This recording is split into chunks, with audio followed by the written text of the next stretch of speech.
La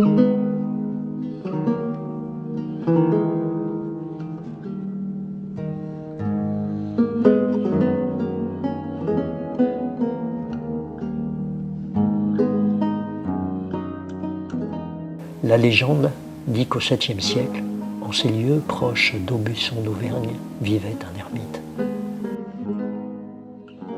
Priant et jeûnant, cherchant l'agrément de Dieu, il parcourait ces bois mystérieux aux secrets étranges.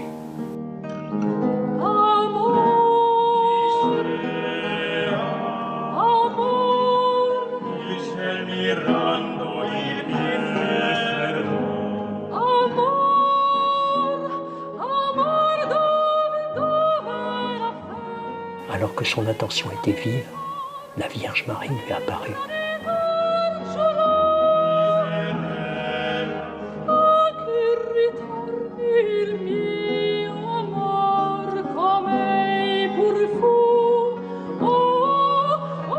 La foi, la faim, la misère étaient intenses en ces temps rudes. Le remerciement du croyant face au bienfait de Dieu, bien peu de choses. Frappé par cette divine vision, réconfortant sa ferveur, l'ermite, dont même le nom fut oublié, se mit à construire de ses mains une modeste chapeloune. Plus tard, au XVIe siècle, les guerres de religion entraînent leur lot d'intolérance, de violence et de destruction. Dans la chapelle trône en majesté une merveilleuse statue de la Vierge en bois. Le visage impassible, elle présente au monde le Christ enfant, déjà mature et couronné. Une expression de souveraineté absolue, de tension intérieure puissante émane de leur présence, comme seuls les sculpteurs de l'époque savaient l'exprimer.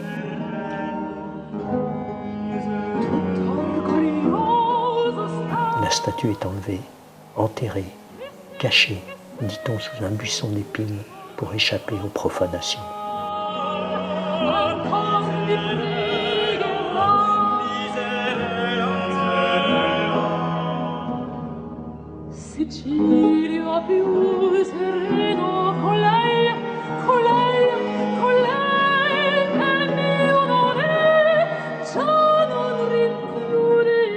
Les troubles sont passés, on exhume la Vierge de sa cachette et jaillit alors de cet endroit une source miraculeuse.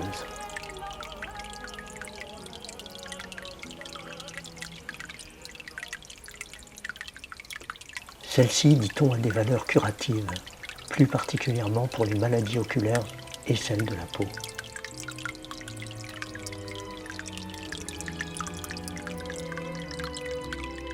Dans la chapelle reconstruite en 1860, de nombreux ex-voto en témoignent, des récits aussi, comme celui de Madame C. de la Monnerie, qui dit « Étant enfant, j'étais aveugle, mes parents me conduisirent un jour ici pour demander à la Sainte Vierge de me rendre la vue.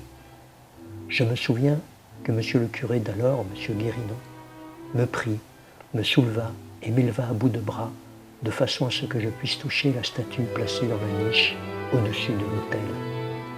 Quand je parvins à toucher la statue, j'ai retrouvé instantanément la vue. »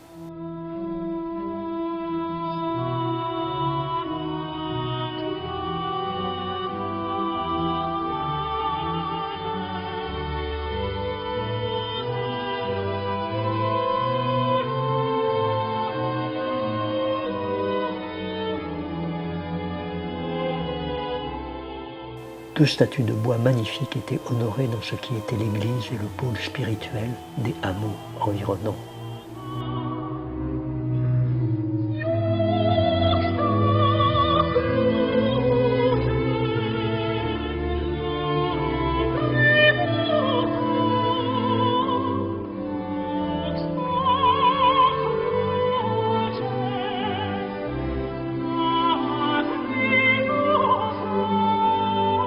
Après l'abandon du culte et son déplacement au village de Busson en 1832, les deux statues sont transférées à l'église actuelle où elles sont exposées.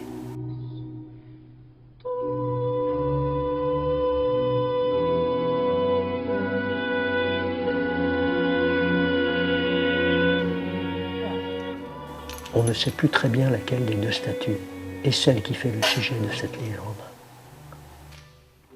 Le 15 août de chaque année, on sort la plus récente, par respect pour la plus ancienne.